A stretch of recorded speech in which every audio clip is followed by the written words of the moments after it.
Hi, I'm Egidijus, and I'm thrilled to welcome you to our special CVM Trends Report event. As CVM teams prepare for an exciting 2025, we decided to help them. We have gathered insights from 25 CVM teams across Europe, Africa, South America, and Asia. And today, we will dive into these findings in a panel discussion with three outstanding CVM experts from all over the world. So, we will have Silvia Gomez from Australia, Marek Grabowski from Poland, and Thierry Awetimbi from Democratic Republic of Congo. So, let's explore the trends together. So, welcome team to this first CVM Trends report. I am saying hello to all of you guys here from Lithuania. And we have a really awesome international crowd here. So we have Silvia Gomez from Australia. We have Marek Grabowski from Poland. And we have Thierry Awetimbi from Democratic Republic of Congo. Did I pronounce it right, Thierry? Yeah, correct. So we collected this awesome crowd of CVM experts from all around the world so that we would have many perspectives on the work of customer value managers. And what we did was we did research with telcos from all around the world. We did deep interviews with around 25 telcos from Europe, from Africa, South America, pretty much covering the whole world, and tried to get the insights on how does the CVM work look like right now and where is this going. The CVM function itself is not very well structured. So the first set of the things that we wanted to understand is basically where does the CVM function sit in the organization? What are the KPIs? Is the CVM function happy overall or recognized in the organization? So I will start deeping dive into report right now, and we'll ask you guys to get some insights. So, for example, the first thing what we wanted to understand is to whom CVM teams are actually reporting. So we know that this is purely commercial role, which usually reports either to a commercial director or marketing director. But what we also see is that absolute majority of CVMs, they report to head of departments, not directly to the C-level. For me, which was a bit of interesting because I expected that they will have direct access to the CVM level, which didn't happen. What also struck me the most was around 67% of CVMs or CVM teams, they don't feel that their contribution to commercial impact was widely recognized in the organization. For me, it was like, okay, this is very interesting. CVMs are doing a really important job, like trying to grow the customer base and so on, but they don't feel recognized for that. So we went a bit deeper and we tried to understand, okay, so you don't feel recognized, but can you report a significant, let's say, commercial impact? And from there, we understood that half of the teams, that they could not report a significant impact to the kind of company's commercial in terms of like contribution to revenue growth and so on. And from there, we even made another step back. So, okay, guys, if you cannot report the significant impact, how often do you actually kind of track your key KPIs like revenue, retention percents, onboarding percents, and so on? And what was also super interesting for me was that pretty much 2/3 of the organizations, they actually report either on monthly or sometimes on weekly basis. And only 1/3 of the companies, they report on the daily basis. So an overall perspective, for me, it's very interesting. So it's like a commercial role, but struggling to identify kind of what commercial impact does it give for the organization, and a bit struggles to get recognized for that. So from there, what I would like to do is I would like to get your perspective. So for example, Silvia, how do you view the CVM role in company strategic leadership? So do you see that CVM should be closer to C-level, or is it okay that they mostly communicate the impact through head of departments? What's your take on this? Yes, thank you. Thank you for the question, and thank you for inviting me to be in the panel today. From my perspective and experience in the roles that I have hosted, they have always been reporting into the C-level. In my opinion, it is very important that the CVM is seated at the right level in the table, because it is a role that requires influencing, I would say, almost every single department in the business. So yeah, in my experience, they can report either to a CMO or chief commercial officer or revenue. So it's a very marketing commercial mix that I have seen most popularly. Yeah. Okay, thank you, Silvia. And Thierry, from your experience, have you encountered challenges by communicating the value that CVM department brings to the organization? I can say not really. Just as Sylvia mentioned earlier, we also report to the CCO actually, and because CVM actually is in what we call consumer business units, we often directly work with the head of products to get alignment and to together put in place some kind of solutions with all the teams. So not really, we never approach these kind of challenges, but somehow we are, I can say, misunderstood on the way we've done things. I mean, we do things because some people just, I mean, some of our colleagues think that we have this magic stick. If there's a problem in some region, the guy can rely to CVM to change the trends. But in the end of the day, I can say no. We are like aligned with the team. Yeah. So you are lucky because your contribution is really valued inside the team. Yeah, we can. Marek, we can say that. Yeah. Okay. Marek, I know that you did a tremendous work with your team and kind of calculating all the impact on the daily level of your CVM contributions. What strategies would you recommend for the CVM teams to increase the visibility of their work to the organization?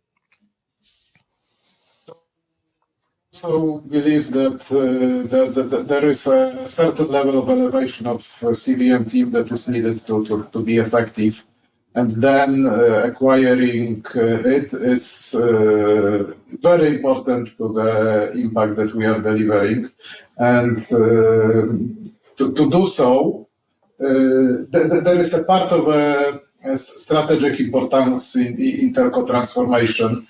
All telcos, they are under pressure, and CVM is part of the answer for the telcos. It is part of the growth transformation, revenue transformation.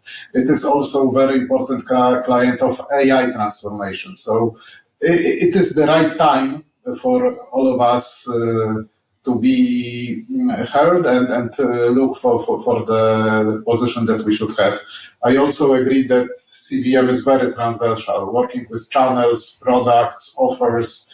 So there is a need for this right place, and communicating the real results is one of the ways to achieve the impact. And this can be communication of the use case result. I really recommend communication of the results versus control group, but still there might be issues with understanding what is this different reality of a control group and how it translates to the budget that we are normally tracking. So we should communicate both control and the budget impact of CVM. Mm-hmm.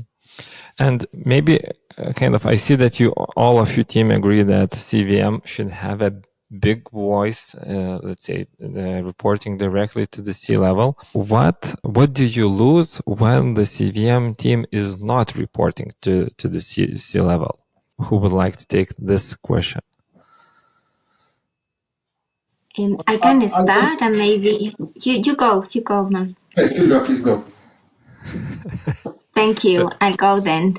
I was going to say that probably what is important is that that the message doesn't come through. I think that sometimes when the reporting level is lower, the conversation becomes very operational about the specific campaign or the specific insight, whether it's working, is not, or sometimes even if there are some data quality issues or latency issues that need to be resolved. I think that by elevating the reporting to the executive leadership team, we move from a very operational conversation to a much more strategic conversation. And that helps with some data storytelling skills to showcase across the organization why we are doing specific CVM initiatives. So in summary, I would say that if the conversation becomes a lower level conversation, it is sometimes very operational, less impactful. But when the conversation happens at the executive level, you move beyond the complexities and are much more inspiring to influence the business. Okay, and Marek, would you like to add? I was going to underline the importance of the sponsor. I can imagine the situation when CVM reporting to a marketing director that is heavily involved and really good with the data and really good with articulation of all the CVM impact issues on the C-level. Then I can imagine it working. But still, there is a need for C-level sponsorship, sometimes even CEO sponsorship. There are different stake of different channels. The channels are normally powerful in the telcos, so it is important to have a good sponsor. Okay, thank you, team, for your insights. So we started with where CVM sits in the organization, what support does it need from an organization. Then what we wanted to understand is what actual technical work does the CVM team do on a daily basis? So like what are they occupied with? So the first question that we asked was like, how much time do you spend on ad hoc work versus like strategic initiatives? And what we found out is like more than 75% of CVM teams reported that they spend 50% or more of their time on kind of ad hoc things. And this for me was, wow, okay, this is like a very demanding role because like you are always dealing with the different situations. So we went and did a few steps deeper and we asked, so, okay, when you do your work, so which type of work does take most time for you? So is it like, I don't know, some consent management or kind of developing the roadmap of what channels to deploy or business requirements gathering, etc. And we found out that pretty much the whole time is spent on either marketing campaigns management, configuring, supporting them, or transactional communication management, or building reports and doing ad hoc data queries and analyzing the raw data. So a lot of work on, I would say, technical, analytical stuff. And then we took some steps back and we asked to kind of wrap up this work into, let's say, CVM programs that the CVM teams cover. And what we found out is that absolute majority of CVM teams say that we have really covered the most important aspects of customer value management. We have onboarding programs covered, we have upsell and cross-sell programs covered, and we have retention programs covered. This is like, 2 out of 3 telcos say that we have kind of fully matured or maturing those processes. But when we talk more about the initiatives that tend to be more customer-centric or that go beyond simple upsell or beyond simple retention, when we talk about, let's say, loyalty programs, device lifecycle management, or life stage events management for the customers, like moving their house, etc. These are really, really not touched as a programs yet. So the insight that I take out of this is that a lot of CVM teams are under the water with operational things, and the thing that they are mostly focusing is like short-term revenue gains rather than kind of bigger strategic transformations. And I wanted to ask you, team, so let's start, Marek, with you. How do you see CVM teams balancing short-term revenue objectives with the longer-term customer value management strategies that shift towards customer centricity or balance this kind of revenue and customer centricity? I believe we talked about this during our podcast some time ago. It is really important to automate all the as much as possible for campaign management, reporting, transactional reporting, giving you the time to focus on new ideas.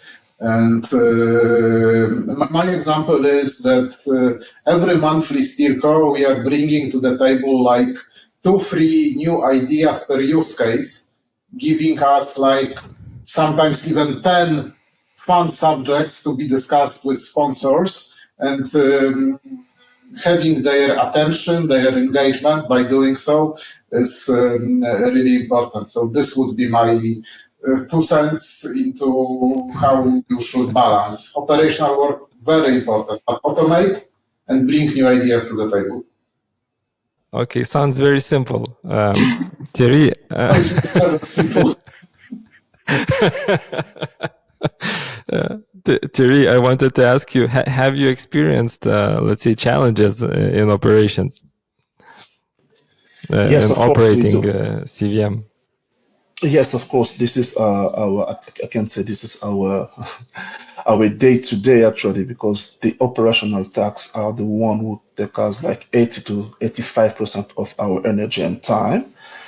And where I agree with Marek on the automation part is I mean, what you just say, it's 100% true. But again, in another way, what is CVM teams are supposed to do? I mean, if we're not putting our hands in this operational tasks. But yes, responding to your question, we spend like 80% of time in on operational tasks. Yeah. Mm-hmm. So the good thing is that you have a lot of room for improvement, you know? Yeah. It's like Yeah, that's it. you can do lots of changes that you can say, yeah, we did this, you know? And Exactly. Silvia, a question for you. It's like when the teams start thinking, moving from, let's say, these core CVM initiatives like upsell, cross-sell, retention, to a more customer-centric initiatives. What is, let's say, the shortest path to transition towards those initiatives, and why they are important for the short-term revenue gains as well? Yes, it's a very good question. I don't know if it is the shortest path though, because I think it's more like a little bit like a marathon, because it requires a change of mindset from the different product owners to really push back and not to say yes to every single product-led initiative, and change the mindset to be a customer-centric, somehow gatekeeper of what goes to the base. And I think one of the reasons why CVM roles are so operational in the day-to-day is because no one else in the organization is able to communicate to the base in a way that is consistent, that is compliant with all the regulations, and that take care of problems that come up on a daily, weekly basis. And telco is a very competitive market. Therefore, when we need to quickly respond to the market, there are a lot of activities that rely on the CVM teams to be delivered to the customers in a very, very quick manner. So I think one of the first steps to take is to establish a little bit of a gatekeeper process, a prioritization mechanism, and a front door that helps take on any new requirement, any new demand, and then measure that demand in a way that is consistent to understand the outcome that it will deliver. It can be customer churn benefits, it can be NPS, multi-service metric or penetration, you name it, but also very much aligned with the strategic priorities. By establishing that process, we also help the teams a lot, in particular the CVM teams that are the point of contact to other parts of the business, because they are normally put in meetings and situations where they have a lot of demands. And it's not for one individual to take on the load of all those demands, sometimes coming from very senior people in the business. So the process will empower those people to really come back to the process and in an objective manner. So this is the demand, this is the outcomes that the demand will drive, and this is the capacity that we have to deliver. And we think that you will have a number of initiatives that are to automate and build capabilities, some initiatives that will be maintenance and adjustments as prices change and things like that. But within that list, you can show also the trade-offs. And therefore, there is a very good conversation at the leadership level to decide, okay, with the current capacity, with the priorities that we want to focus on, these are the activities that CVM will deliver versus the other ones that are trade-off. Mm. So we basically kind of reviewed that you can reduce operational struggles with automation. It is important because you need to build the capacity to do those transformational changes, for which you really need the support and gatekeeping from the leadership as well. Now, it seems that to do all those good stuff, the prerequisite is automation. And Marek, I think the last question for you is like, you said that, okay, we went through all this automation journey. I don't believe that you have automated everything from day one. The question is, how much time did it take for you to get into this position? You know. So I would say that there are kind of three levels. One is reporting, all the transaction reporting, and I think this is kind of maybe the easiest part. And this for us, it took like a couple of months to have the dashboards, daily dashboard that we are using. Then there is all the campaign system automation. And this is a longer project. So for us, when already for some time, we are having quite a big level of campaigning automation. And well, that is like a project. So it differs per every operator between 3 to, I don't know, 9 months of the work. This is the need to implement the system. So it can be even quite long. And the third level is all the next best action automation. And I think this is the hardest one. Already we are automating all the NBA arbitrage between use cases, and it is still developing. I think it was the longest one to really implement to the level that we have right now. It was like 9 months, and I think we are still developing, still fine-tuning, still increasing use cases. So this part is the toughest. You're moving towards operation struggles. So now wrapping up this theme, so we see that operational work is a really huge part of the CVM team. And the basic assumption and the basic value proposition from all technology companies is that, with our tool set, you will automate everything and everything and your life will be beautiful. So what we did is we went and asked what is the state of tools that telcos have in terms of data, in terms of campaign management, in terms of machine learning. And what we found out is that telcos, like majority of the telcos, have really state-of-the-art tools in data warehousing, big data management, customer data management field. Reporting solutions are great. Next best offer, next best action solutions are great, and so on. So these kind of teams tend to have really, really good tools in place. So it's like majority of the teams cannot say that, our technology stack is very bad in data and so on. But when we ask, let's say the $1 million question is, so in that data stack, did you manage to achieve a single customer view? Did you manage to connect all the data, because you're collecting a lot of that data? And here the answer struck me a lot, which said like only 25% of the teams report that they have a single customer view with minor inconsistencies, which means like, okay, the technology is there, but the single customer view is not there yet. So this one was one very, very interesting insight. And then we did some extra analysis comparing the tool set which is available to the CVM teams.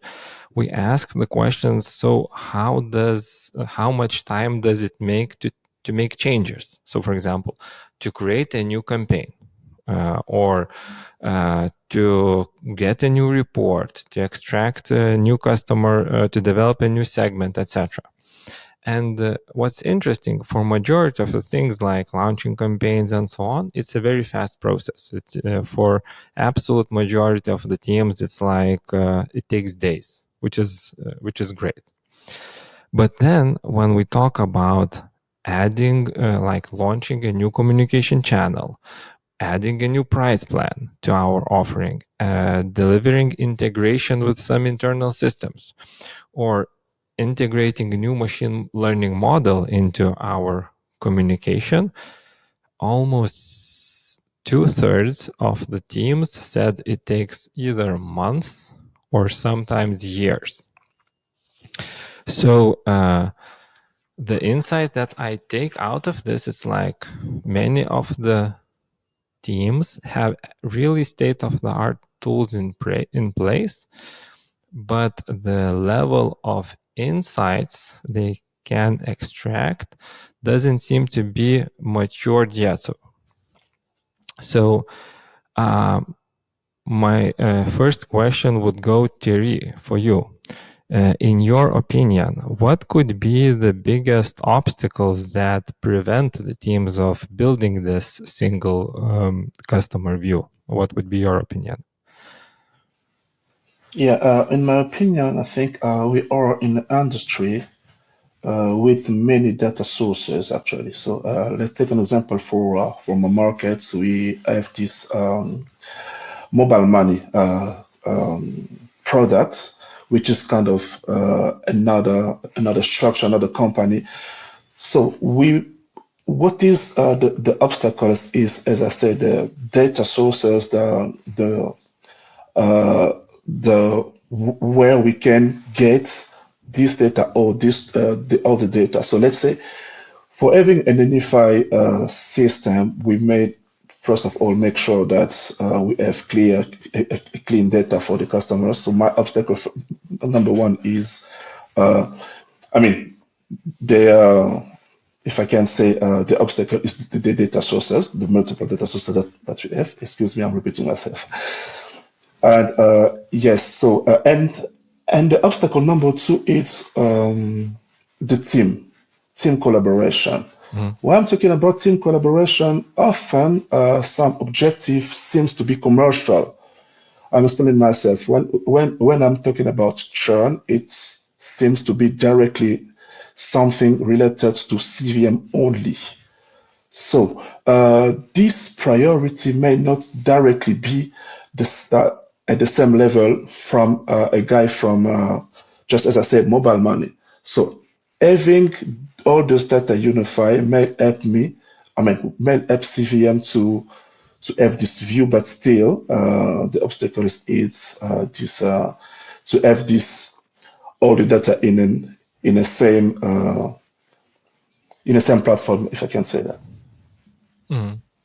So at Telco, you're both lucky and cursed, because lucky you have a lot of information on which you can build stuff, and cursed it's like you have a lot of information which needs to be integrated. Exactly. Yeah. Correct, because maybe sometimes the strategy not that directly ask the management to invest on big data warehousing, but still we do have data, but having it in the same and unified platform, it's a real challenge for us. And Marek, I have a question for you, because we have discussed with you in the podcast about ML ops and so on. And I know that you're again quite advanced in this field. But majority of the teams report that it takes months to add new machine learning model or prediction into operations, into running the campaigns. So why is it so hard to do this? Well, we've been in the same place. So new data, new machine learning model, it was like a challenge for 3 to 6 months. But right now it is rather couple of machine learning models, even more than 10 per sprint, 3-week sprint. It is, if requested, it is possible, but it comes with the quite big level of automation and quite big level of development of MLOps, and I would say cloud. And cloud, for us, it was one of the game changers, giving extra time for data scientists to experiment with the new approaches to their models, new features with the data, and so that is on the machine learning level. But then there is a whole value chain. So the machine learning scoring must be put into NBA, then to campaigning system, then to CRM. All that needs to be in place, and in many telcos it is not there.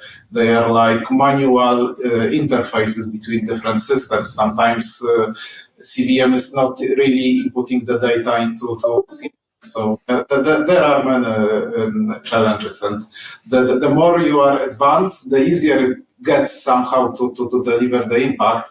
But in the beginning, it can be really hard. Even the telcos, they are strong on data warehouse, of course, but there is also an issue on the data quality. Agree that this is good to have this in place, to be able to react quickly and to change the number of machine learning model or the type of a model that you use this sprint to another sprint. And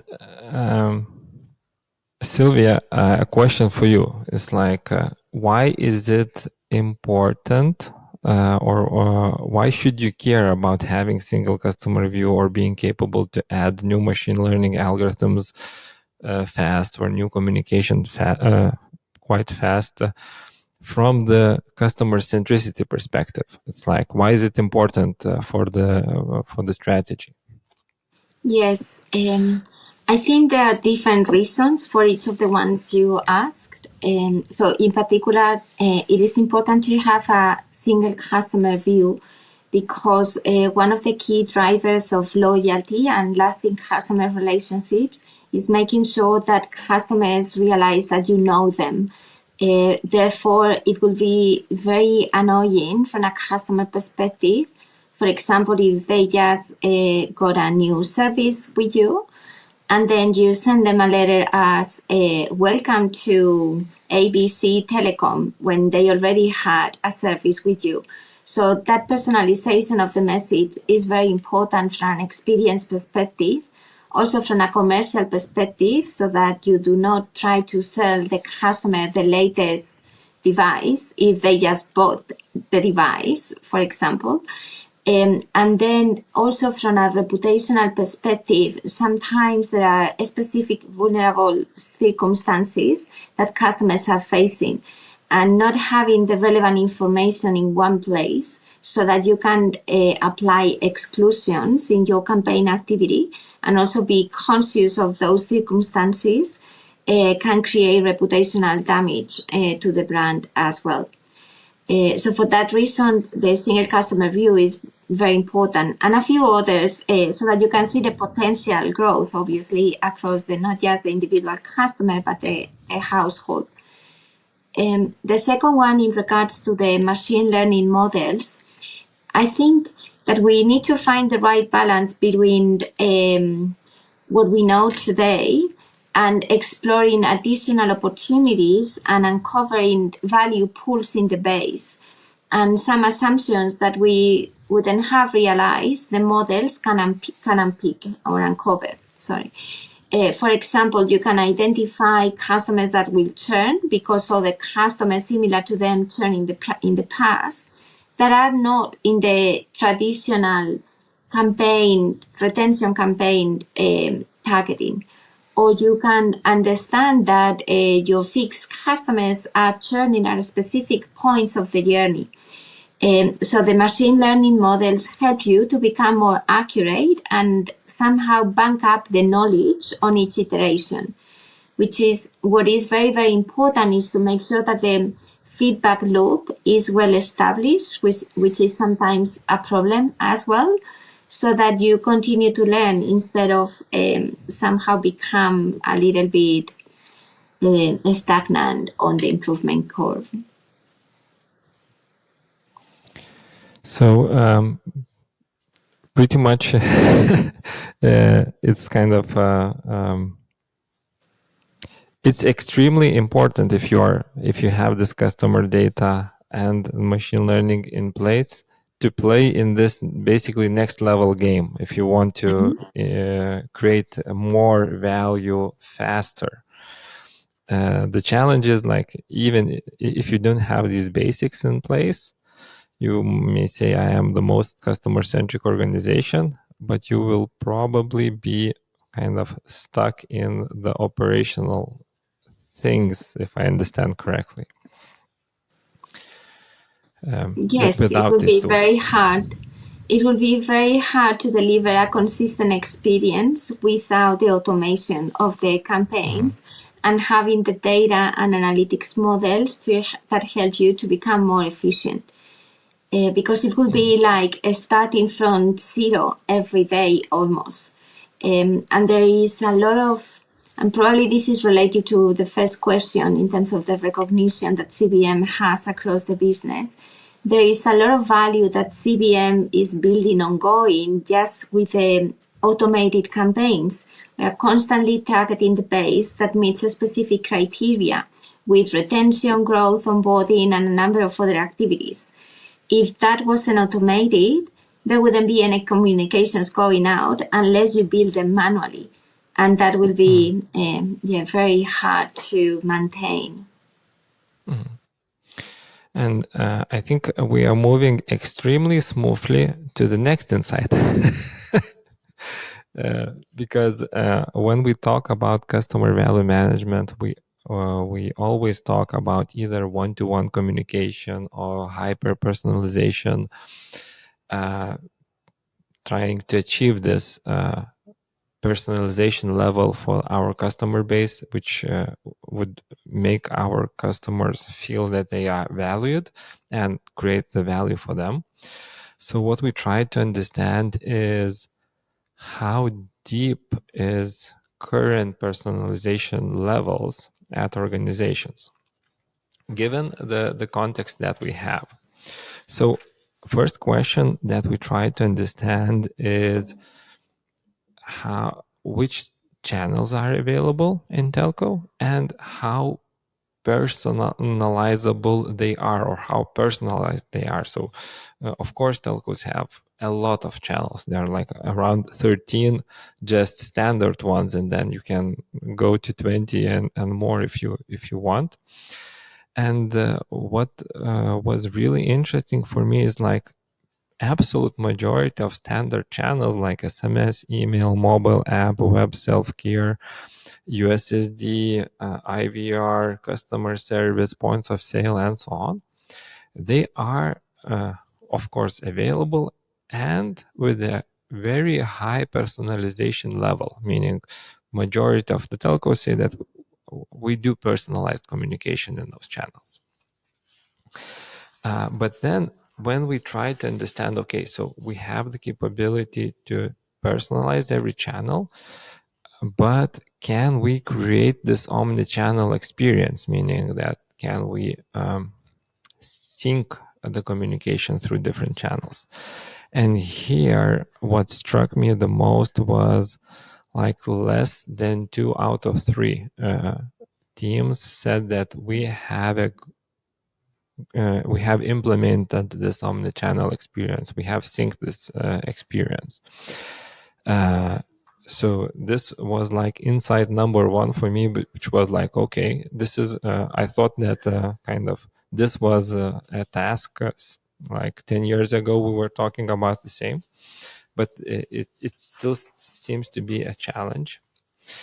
And then we wanted to understand how deeply are personalized, kind of how much personalization do we have in this daily activity. So for example, how many different segments do we use when we target our audiences? And almost half of the teams reported that they have less than 10 segments that they are working with. And they also report that they have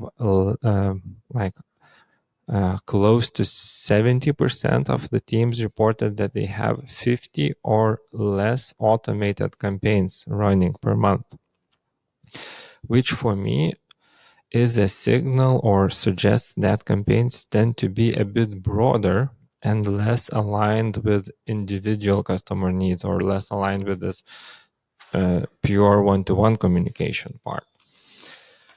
So I wanted to ask you guys several things. So first of all, is it important to have this omnichannel experience?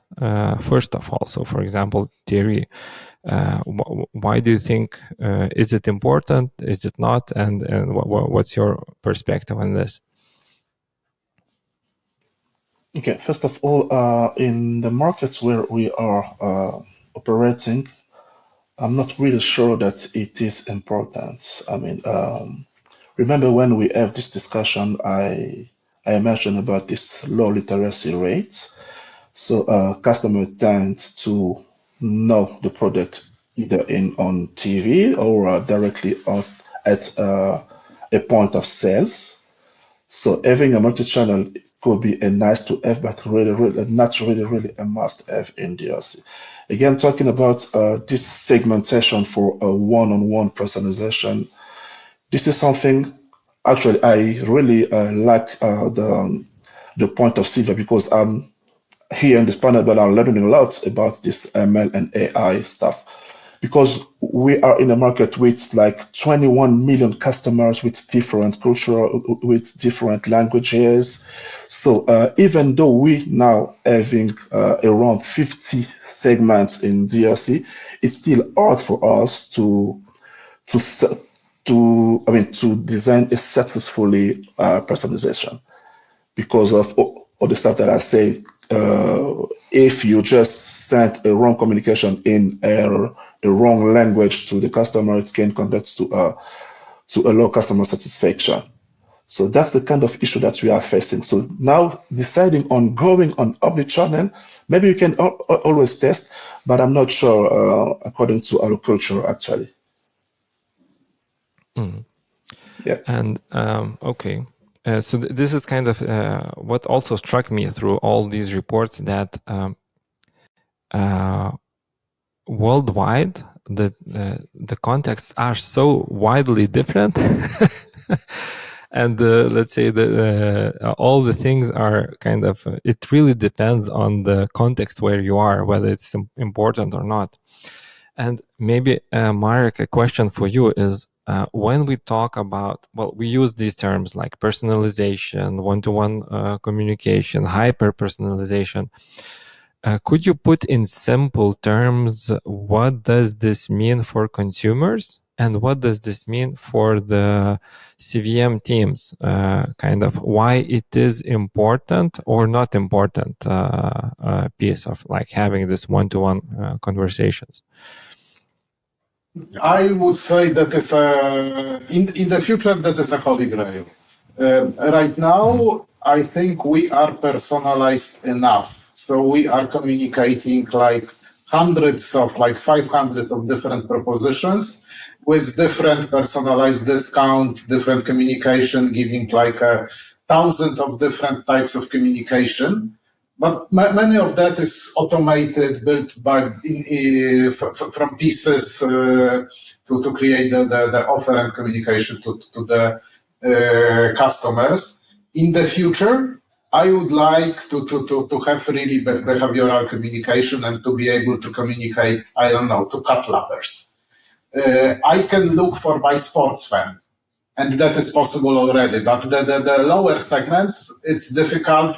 In the telco world, sometimes we don't have enough data to understand whether our customer is, I don't know, mentioned cat lover or introverts or extroverts. So looking at the data that I have, I can identify a piece of our customers that are really introverts and extroverts, and I can align the type of the message to the customer character, but that is only a piece of customer base. For the rest, it's a still general message. And of course, to have this personalization, to create the communication, we need, it's Gen AI. It's Gen AI and still under supervision of a human, but it is already Gen AI.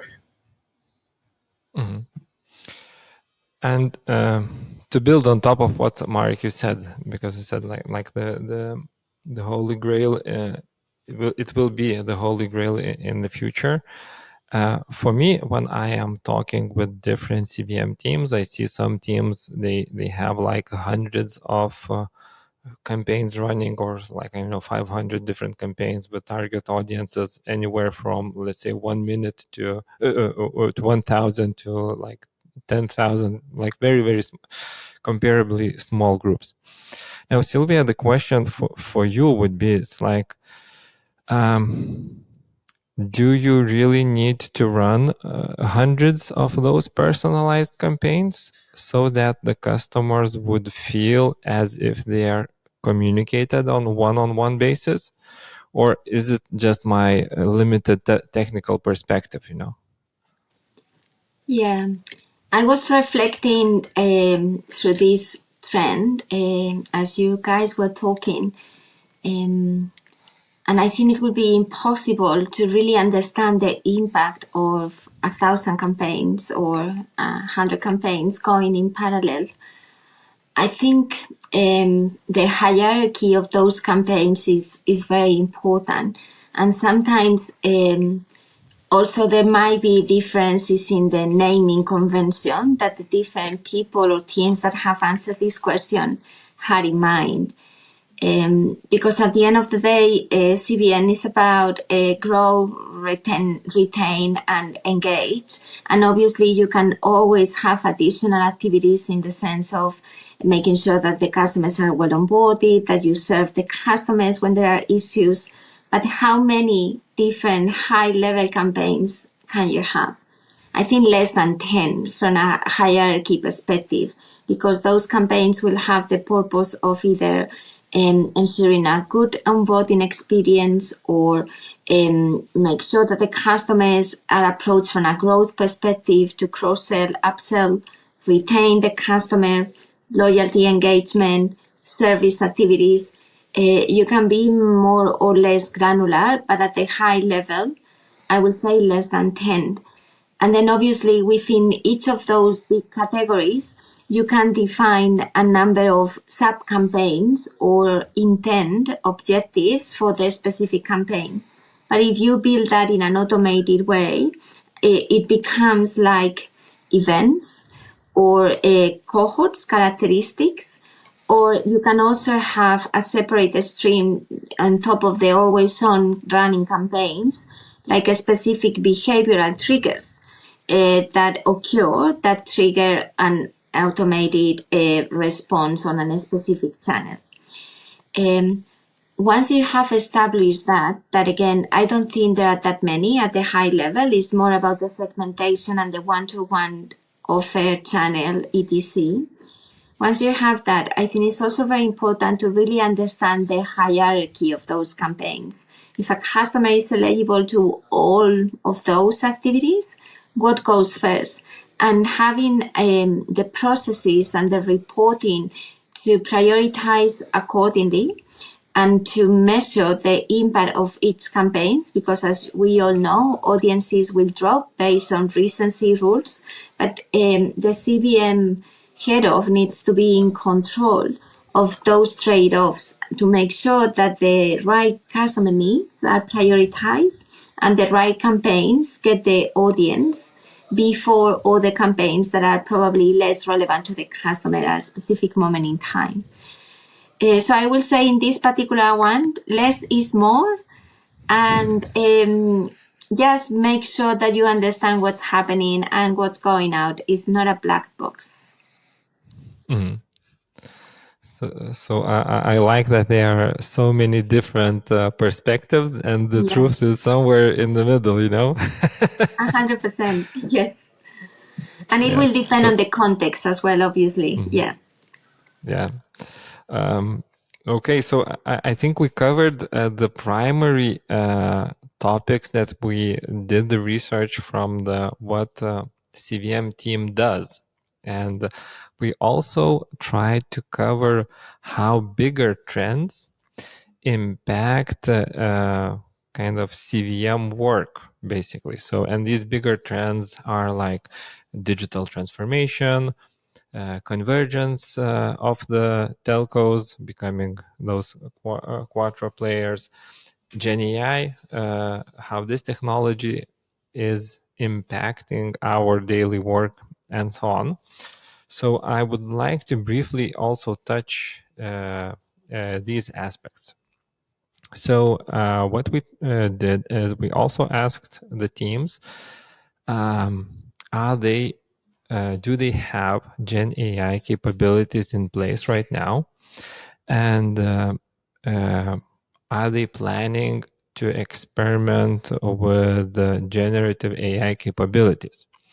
So what we found out is that roughly almost half of the team said, yes, we want to do something with Gen AI in the field, but we are not very sure where should we invest.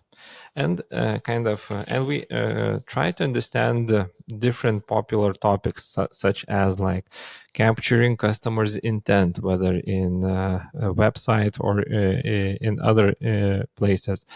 Personalizing price plan selections with Gen AI, helping call center agents to troubleshoot some aspects, enabling smart product searches, evaluating call center agents' performance, explaining bill shock reasons, generating clients' profile summaries, personalizing messages like to SMS, emails, etc.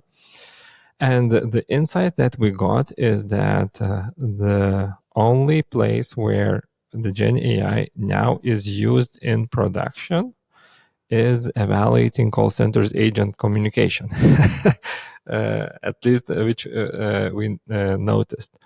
And then we see that there are some areas where, like personalizing price plan selections, helping call center agents to troubleshoot the issues, explaining bill shock situations for the clients to help to reduce churn. These are the hottest spots where the teams are looking at. And I wanted to ask you some of your perspectives, because we know that all the telcos in the world are in very different positions. So Thierry, let's start from you guys. So for example, are you as a team in a position to even start thinking about adopting of Gen AI technology? Yeah. I think yes, we start having that discussion, and as a confirmation, we start a pilot with a call center actually using those AI chatbots and all the stuff around that. Just on test once again. Yes. But we are not, I mean, in my opinion, we are not mature enough to embrace totally Gen AI so far, because as you know, we are in a global company. So our support, the team who is directly supporting us with AI and ML stuff, it's on our HQ, which is in SA, actually, South Africa. So yeah, we are starting testing this Gen AI stuff with call center, but not yet like as advanced as the other countries. So it's really on the early stage for DRC. Yeah. And Marek, a question for you. So where do you, because nobody knows yet how will Gen AI impact the CVM work, but where do you see the biggest opportunities, or where would you place your bets, on Gen AI? So for the commercial use cases, I have seen some statistics on the number of different explorations within Orange Group countries, and most of them, like more than 50%, they are located in call centers. So, and that is like natural, I think, usage of generative AI because of the quality of the communication with customers. So 50% there. Second biggest use case is personalization of messages. And here, this is like, well, this is CVM and already working, as I mentioned before, under human supervision. It is still too early to make it like Gen AI and automated send out to customer. But we are, I think, not far away from that. So this human supervision is like just looking at it and before sending. So it is, I think, possible, and there are some very interesting use cases in the future, like building Gen AI personas to test the communication, also using Gen AI. So there are interesting use cases in the future, but I agree, somehow still early, but the impact will be there. Okay. And question for you, Silvia: do you see how Gen AI can be used in enhancing customer experience, let's say beyond, let's say, call centers and piece? Because this is like the obvious one. Yes, absolutely. I think it is progressing quite rapidly. One example that I can comment on is in particular on how to use the app for self-service queries. So we started with a pilot where basically a small group of customers were going to the app and ask a question. For example, my phone is not working. And therefore the app will populate the response through using these Gen AI algorithms and models. And obviously it took a lot of testing, a lot of training. We also did that obviously in a very secure environment to make sure that all the safeguards that are being implemented and discussed as we talk were respected, and we were compliant with those. And due to the huge success it had in driving better customer experience, reducing calls to the contact center, and a few other metrics that we evaluated, it's been now rolled out to all the customer base through the app. So that is just one example outside of the contact center, and that is showing results very, very quickly. Very interesting use case, actually. It will be interesting to understand how the impact actually expands. And the idea, Marek, about the generating personas with the Gen AI, this also sounds very, very exciting. Marek, I would ask you to give basically kind of your thoughts on overall the kind of the insights that we collected. Did you learn something new? What was the kind of interesting part, inspiring part from your side? Well, I think that is very good contribution to the development of CVM industry. It is important to see key trends and the level that companies are. We have talked a little bit before that the sample is not covering thousands of telcos, but still it is an important sample. And I think that there is. I was also surprised as you that there are many companies with a CVM function that still has a big potential to grow or to be elevated to C-level, as we discussed before. I think we are lucky to be in the group that already recognize the strategic importance of CVM. I was also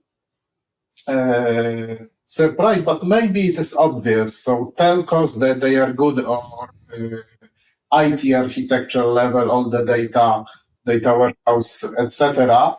But still, the data quality, data sources, and aligning that into customer 360 is the challenge for many telcos. I hope it was already the buzzword of the past, but I think it is still the challenge for many.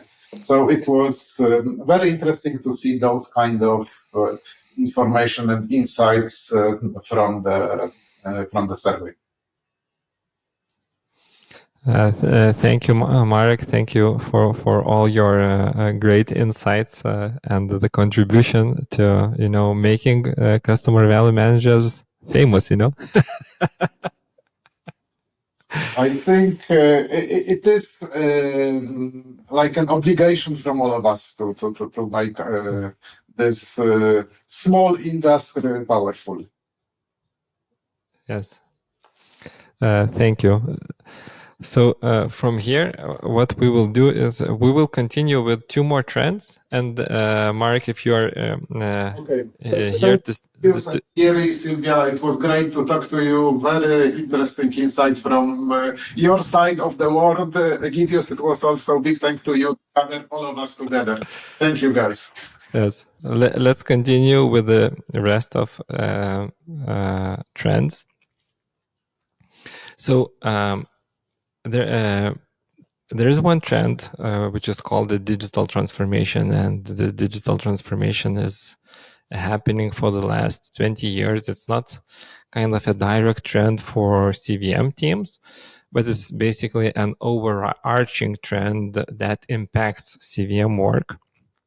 And the aspects of the digital transformation that we wanted to understand is how much of the sales and communication move from, let's say, traditional channels such as point of sales, agents, and so on, more towards digital ones, because this is the piece that impacts the CVM team's work directly.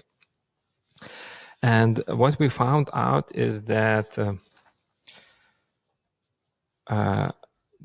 a lot of sales are still happening outside the digital channels. And what I mean by saying a lot is, I mean that roughly half of the companies say that less than 20% of their sales happen in digital channels. So basically half of telcos less than 20%, which is quite surprising for me.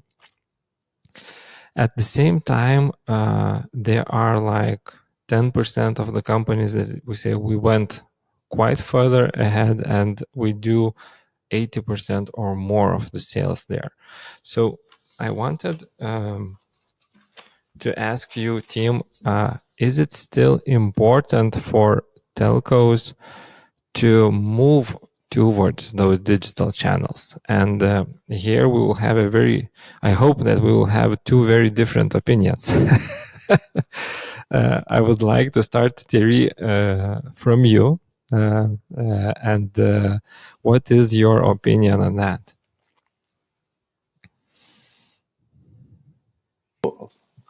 Yeah, I think again, digital transformation it's very good, very fine, but it will be quite hard for us to directly opt for this digital on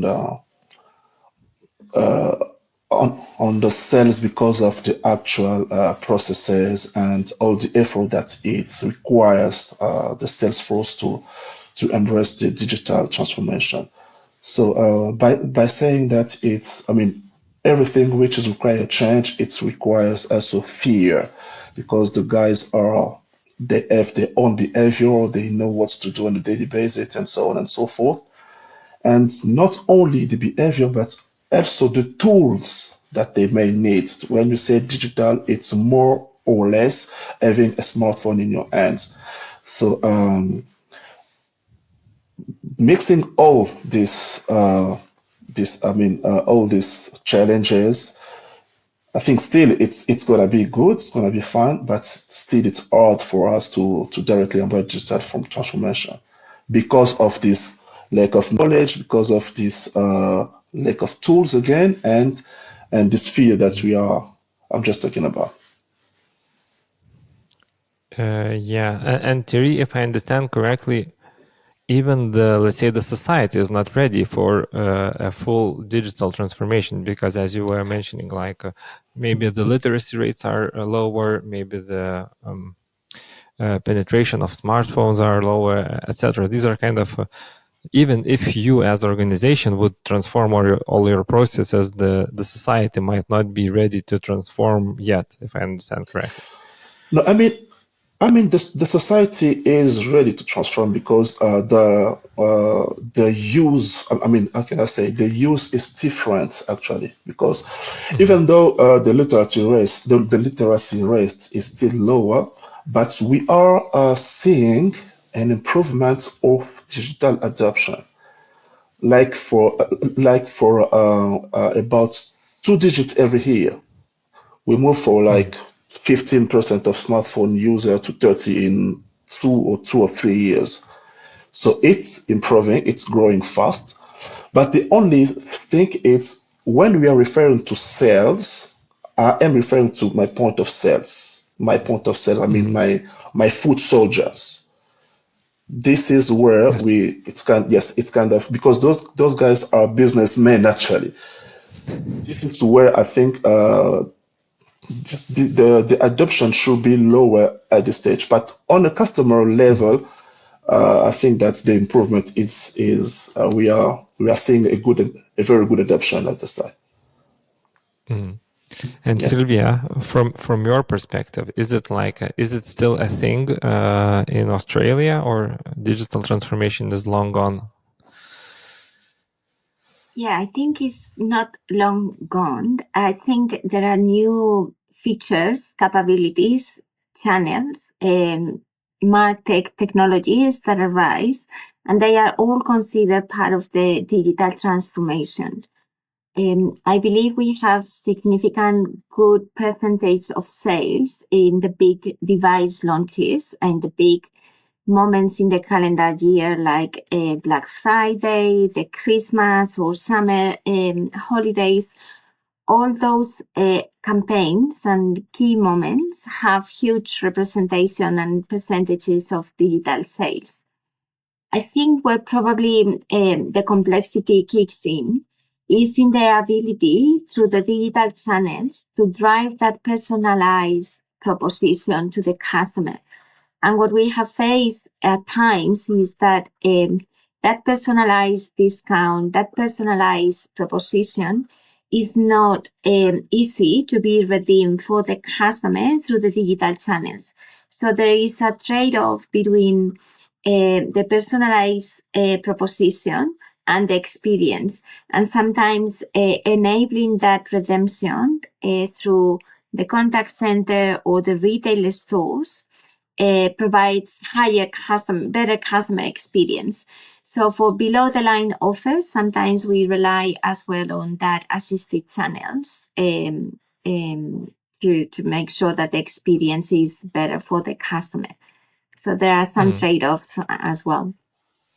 So a very interesting thought. So do I understand correctly that even though, let's say, Thierry, you have a huge sales team which is on the ground and actually runs the sales, you actually can create a better customer experience because you have a way more human interaction compared to when we drive everything to digital. Well, basically, this is what I heard from Silvia, you know. No, but I guess what I meant by that, sorry to explain it better, what I meant by that is that the redemption of the discount, it's easier or it's doable, feasible through the assisted channels because they have the operational tools that support the personalized offers. So they can open this operational CRM or MBA tool. It has different names on different organizations where they can see for customer A, there is this discount that I can apply on the operational tool straight away. Versus if the customer goes through the digital channel in the e-commerce platform, sometimes there are complexities to integrate the channels, build the bolt-ons, all the different technical teams that need to align to ensure that that offer is redeemable for the customer on the online channels. So yes, maybe the experience is simple because customers get there and buy and stay home and they get the plan straight away. However, there is sometimes missed opportunities because of the internal complexities of the systems that can be overcome through an assisted channel. Thank you for the clarification. I think, this is an overseen part, which is kind of really important piece that team contributes, in doing this hard work on helping to redeem the offers. And the last overarching trend is that telcos as organizations, they tend to get bigger and bigger. It's like there was a time when you create, telcos would there would be one company that does only broadband, and then another company that does only mobile. And over the time, the companies, they actually merge. And also the offering merge into the convergence offering when you can when you can purchase both mobile and home services from the single telco.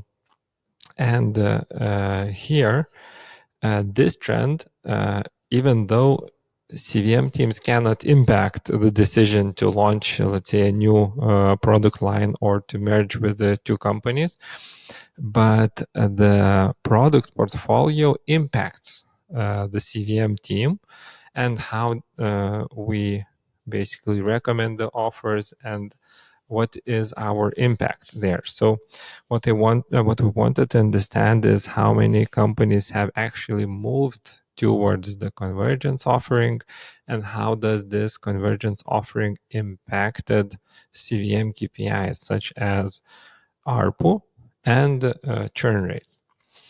So what we found out is that only around 1/3 of the telcos can report that from 20 to 50% of the customers, they purchase all services from the single telco, meaning in broadband, TV, mobile, and so on.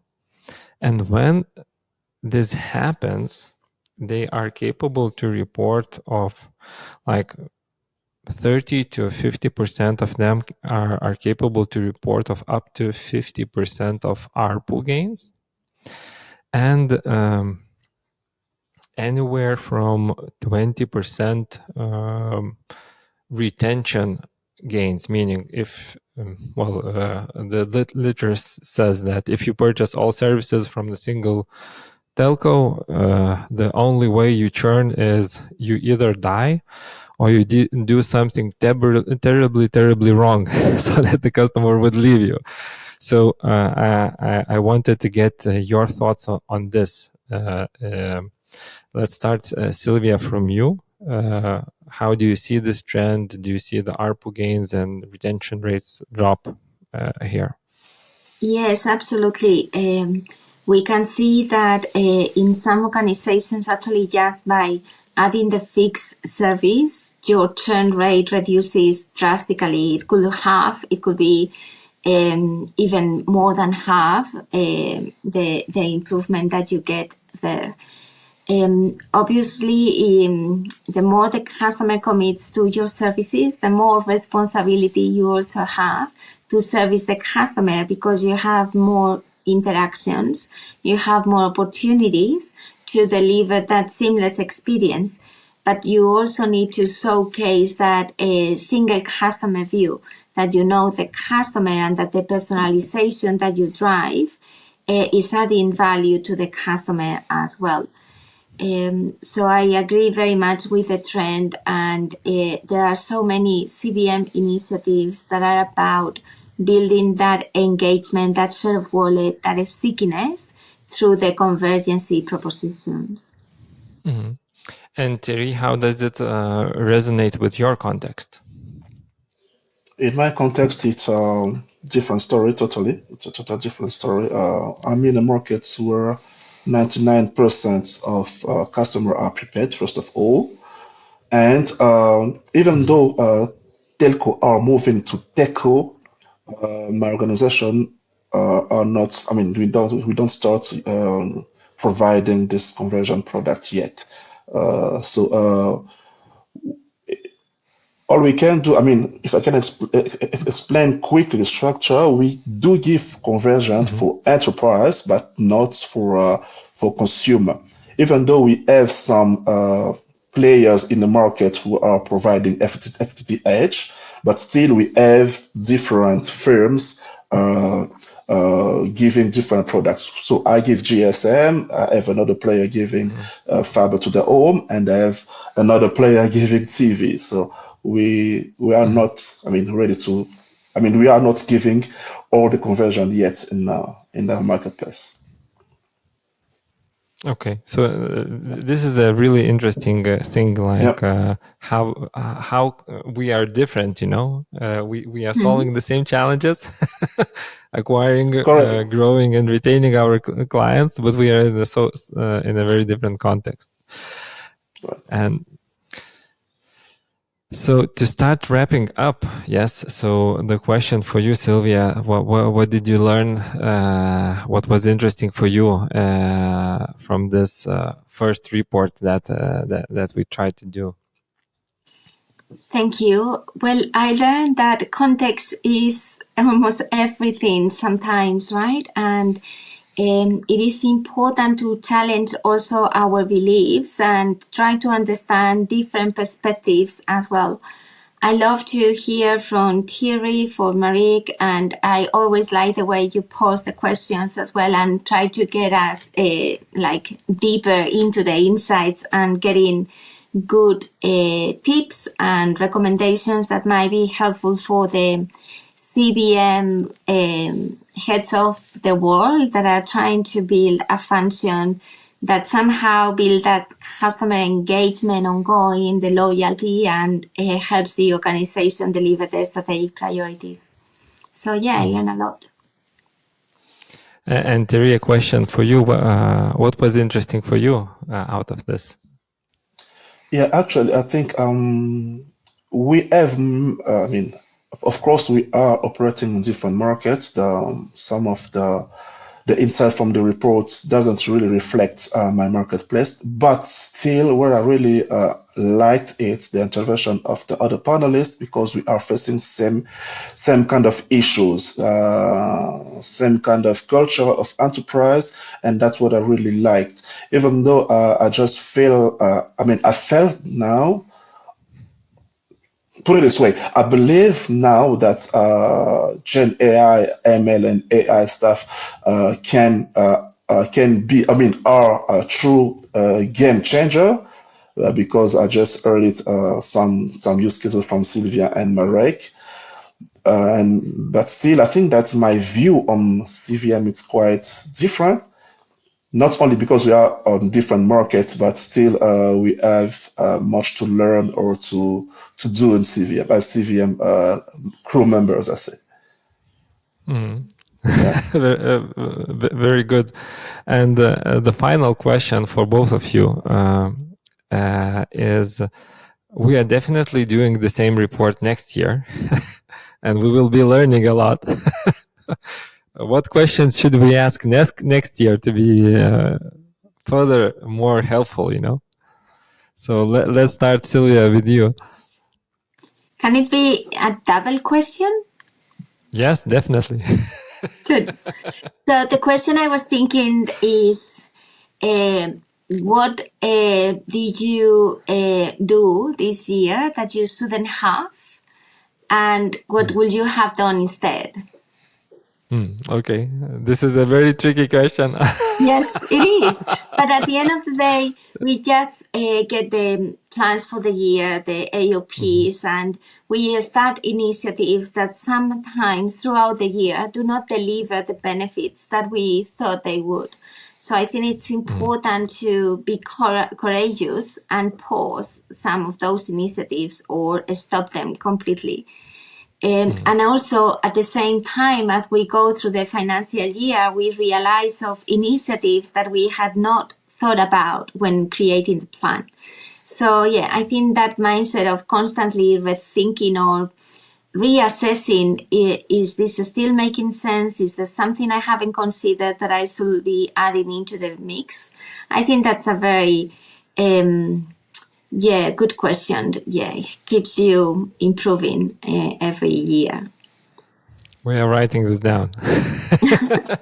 And Thierry, what would be your question? In my opinion, it will be about structure.